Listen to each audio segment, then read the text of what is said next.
어제와 오늘은 웨스트민스터 신앙고백서의 배경에 대해 잠시 살펴보겠습니다.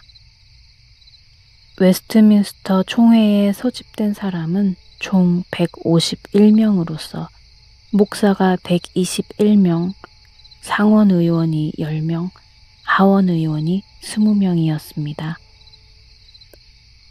스코틀랜드 교회는 5명의 목사와 3명의 장로를 파견하였습니다. 이후에는 결석을 보충하기 위한 21명의 충원이 있었습니다. 회의 출석자 수 평균은 60에서 80명이었는데 1시간을 설교하고 2시간씩 기도하는 것은 흔한 일이었고 8시간 동안 예배를 드리기도 하고 금식하면서 많은 시간을 보내기도 했습니다. 처음 웨스트민스터 총회에 소집된 인사들은 각각 감독교회, 장로교회, 독립교회, 에라스투스주의를 대표했습니다.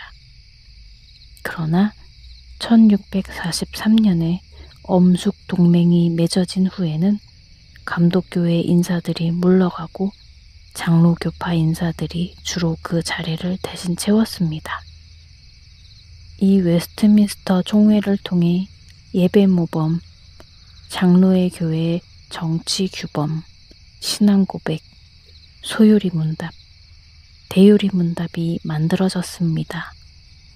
대유리문답은 총 196문으로 총 107문으로 구성된 소유리문답보다 상세한 내용을 담고 있습니다. 1644년 8월 20일 신앙고백서 작성위원 임명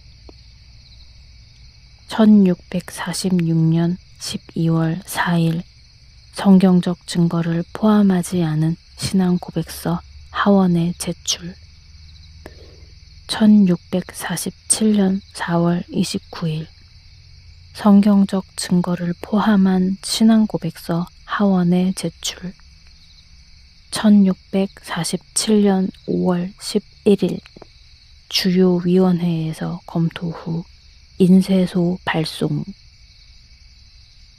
1648년 3월 22일 하원에서 신앙고백서 승인 1648년 6월 20일 상원에서 신앙고백서 승인 스코틀랜드 장로교회는 1647년에 웨스트민스터 신앙고백을 아무런 수정 없이 신앙의 표준 문서로 즉각 받아들였습니다.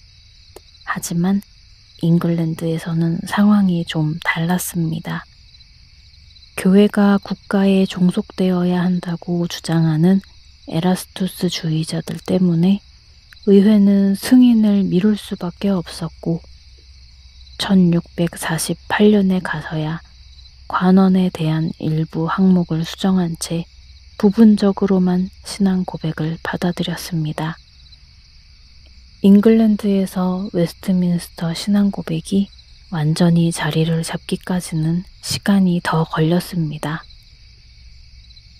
영국 내전 후 수립된 공화국에서 호국경으로서 전권을 행사한 크로멜이 1658년에 사망한 후 왕정 복고로 즉위한 찰스 2세가 주교제를 되살리고 신앙 고백에 대한 의회의 결정을 무시했기 때문입니다.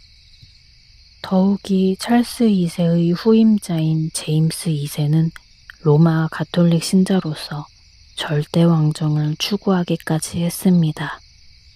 결국 1688년에 명예혁명이 일어나 제임스 2세가 축출되고 1689년에 권리장전이 승인된 후 1690년이 되어서야 웨스트민스터 신앙고백은 다시 인정을 받을 수 있었습니다. 권력의 위협과 전쟁의 참화 속에서 참된 신앙과 교회가 무엇인지를 성경을 통해 밝힌 웨스트민스터 신앙고백은 전 세계의 개신교회에 영향을 주었습니다. 작성 당시 장로교회는 물론 회중주의자들, 개혁파 침례주의자들도 웨스트민스터 신앙고백을 받아들였습니다. 또 영국의 식민지였던 미국의 회중주의 청교도들은 1648년에 케임브리지 강령을 발표해 웨스트민스터 신앙고백을 인정했습니다. 물론 그들은 교회 정치 관련 부분을 완전히 수용하지는 않았습니다. 미국 장로교회는 1729년 필라델피아 총회에서 웨스트민스터 신앙고백을 모든 목사가 따라야 할 표준 교리 문서로 채택했습니다. 그 후에 신앙고백에 수정을 가하기도 했는데 1789년에는 교회와 관련한 정부의 의무 부분을 정교 분리 원칙에 따라 삭제했고 교황을 적그리스도로 명시한 부분 또한 삭제하며 변질시켰습니다.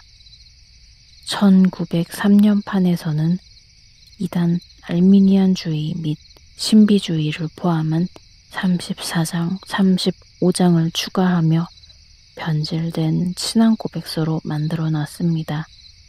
모든 신자는 1647년판인 초판을 받아들여야 합니다. 우리나라 주요 장로교단에 소속된 목사들은 임직 때 다음과 같은 내용의 선서를 합니다. 1.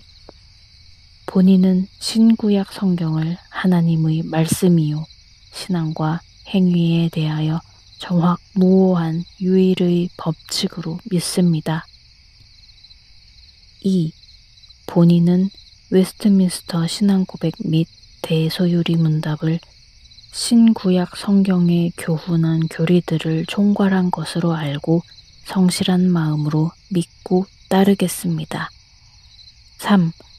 본인은 본 장로의 정치와 권징 조례와 예배 모범을 정당한 것으로 승낙합니다.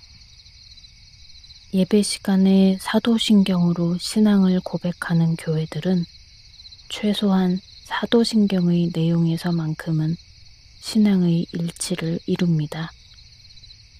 사도신경보다 더 자세한 내용을 담고 있는 신앙 고백이나 요리문답을 채택한 교회들은 그 교리와 정치와 권징과 예배에서 일치감을 느끼기 쉽습니다.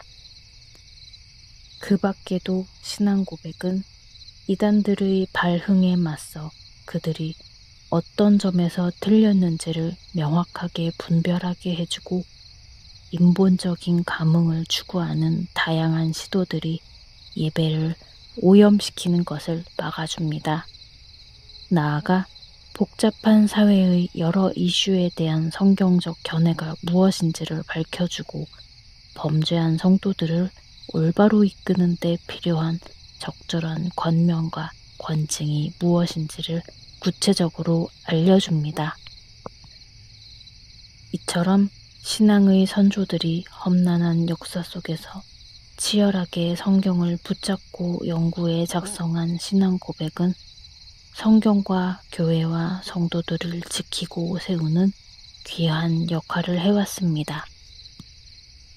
그 가치는 지금도 유효하며 웨스트민스터 신앙 고백 및 대소유리 문답을 읽고 가르치는 교회의 성도들은 성경의 내용을 더욱 쉽고 깊게 익히며 이단 사설에 현혹되지 않는 것은 물론 역사와 국경을 초월한 성도의 교제와 교회의 연합을 맛볼 수 있을 것입니다.